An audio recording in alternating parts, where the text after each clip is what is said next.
In this video we're going to look at how to create a smart playlist.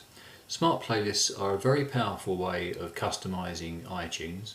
It makes it much easier to find and enjoy the music that you want. And also through smart playlists you have access to a very powerful way of doing just about anything you want to do in iTunes. Start by creating a new smart playlist. This is the command. And what you see is this interface which gives you access to an awful lot of controls over how your playlist is going to operate. Now you can probably see here, although we've got a 90s music playlist, the little cog sign there indicates that these are smart playlists. We don't have one for 80s music, so what we're going to do here is to create a new smart playlist which finds all our 1980s music. So the first thing we're going to do is to set up the rule to select 1980s music. Click here. This gives you a list of all the fields that you can test in your music library, and at the bottom here is year, and when we select year the next set of boxes will change.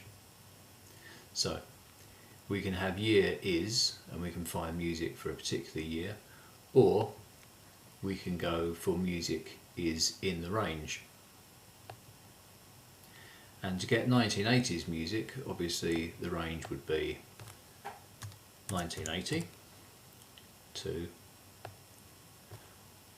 1989. Now, one of the most important things about smart playlists is this box here.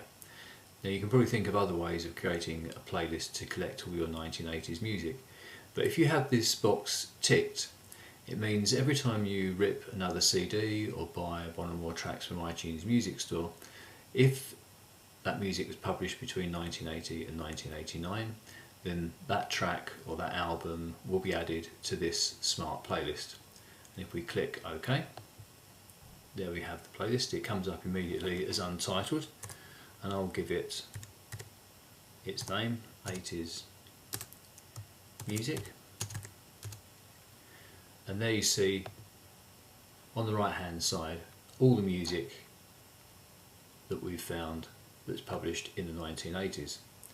However, if we look a bit further down here, there's a bit of a mistake because Elgar didn't produce that in the 1980s.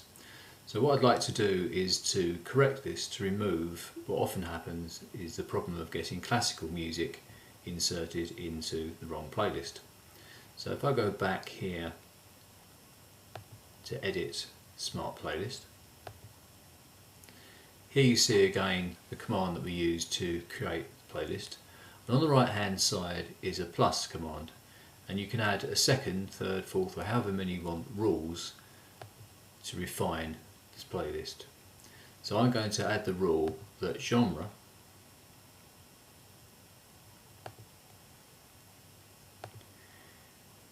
is not.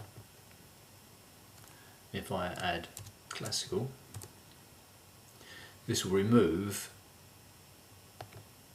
there, and you can see that Elgar has gone from the playlist. So what we now have is a 1980s playlist which has only music which is basically pop, easy listening, etc., and that's the sort of playlist that I wanted.